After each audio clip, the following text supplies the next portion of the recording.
అవును, ఫ్రిడ్జ్ ఏంటి ముందుకొచ్చింది? ఇంత స్పేసా? నేను పట్టేస్తాను. ఆగే గొడగటచ్చు.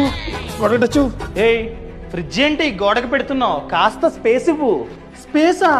ఎందుకు? న్యూస్ చూడలేదా? రీసెంట్ గా పంజాబ్ లో ఇలానే ఫ్రిడ్జ్ ని గోడకి పెట్టడం వలన కంప్రెసర్ పేలి ఏకంగా ఒకే కుటుంబానికి చెందిన 6 చనిపోయారు. అమ్మో, అవునా? పిచ్చా నీకు? ఫ్రిడ్జ్ ని గోడకు పెడితే ఫ్రిడ్జ్ ఎందుకు పేలుతుంది? పక్కుండు, వస్తున్నా రా.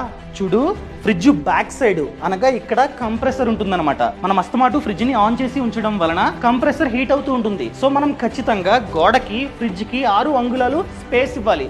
స్పేస్ ఇస్తే హీట్ అనేది బయటకు పాస్ అవుతూ ఉంటుంది. ఒకవేళ మనమే కనుక స్పేస్ ఇవ్వకుండా గోడకు పెట్టినట్లయితే హీటు అక్కడే ఉండి కంప్రెసర్ పేలడానికి ఛాన్స్ ఉంది. అర్థమైందా? సో ఇలాంటి కేసులు ఎన్నో నమోదవుతున్నాయి. అమ్మో, అవునా? అదే విధంగా చాలా సార్లు గ్యాస్ అయిపోతూ ఉంటుంది, పట్టించుకోం.